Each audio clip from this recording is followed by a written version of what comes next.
Hi, friends. Pastor Jim here with a word of encouragement. Today, I want to talk to you about becoming un-Scrooged. If you know the story of Ebenezer Scrooge in A Christmas Carol, you are probably aware that there is no more miserable person than Ebenezer Scrooge. The story begins with his deceased partner coming back as a ghost to warn him that his miserly, miserable ways are going to lead him to a very dark, miserable future. And then he gets a second chance as he is visited by the spirits of the past, present, and future. And the end of the story is a very happy and joy-filled Ebenezer Scrooge. Last time we looked at blessed are the poor in spirit, for theirs and theirs alone is the kingdom of heaven. Today we're looking at blessed are those who mourn, for they shall be comforted. And it's emphatic. They and they alone will be comforted. Why? Because like the poor in spirit, they're the ones that are so empty that they will not receive comfort or filling from anywhere else but from God. Just like the poor, they're the only ones who really know that they have a need. So if you've lost a loved one and you are grieving or mourning, you are in a place where God can give you comfort. Not limited to those that have lost a loved one, like Ebenezer Scrooge. It could be regretting things in your life, looking backwards and wishing things were different. Don't waste that. When Jesus began his ministry, he opened the Isaiah scroll to Isaiah 61, and it says, "The Spirit of the Lord is upon me. He has anointed me to bring good news to the poor.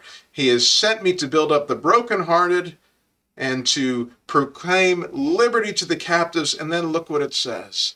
To proclaim the year of the Lord's favor and the day of vengeance of our God. To comfort all who mourn. Same word 3 times. To provide for those who grieve or mourn in Zion. To bestow on them a crown of beauty instead of ashes, the oil of joy instead of mourning, and a garment of praise instead of a spirit of despair. They'll be called the oaks of righteousness, a planting of the Lord for the display of his splendor. So, I want to invite you to become un-Scrooged. But I want to make a point here that it's very important to realize that mourning is not the same thing as whining. Whining or complaining is not helpful. It's grumbling. It's what the Jews did as they went through the wilderness and after they came out of Egypt.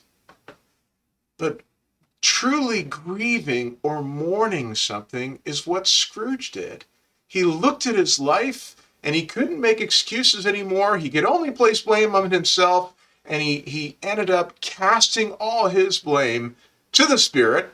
In our case, we do what 1 Peter 5:7 says, and we cast our care, our anxiety, yes, our grief and mourning on the Lord. Why? Because he cares for you.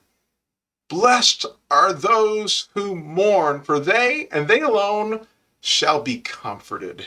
And so I want to invite you to become un-Scrooged. I want you to remember whatever grief you may have experienced or are experiencing, but don't leave it there. Cast it to the Lord. Bring it to God, and you will find yourself doing a U-turn as you and you alone will experience the comfort of God. Or, as the scriptures said, he will give you beauty for ashes, joy for mourning, and praise for despair. May God bless you as you mourn and receive God's comforted, or to say it another way, as you are un-Scrooged.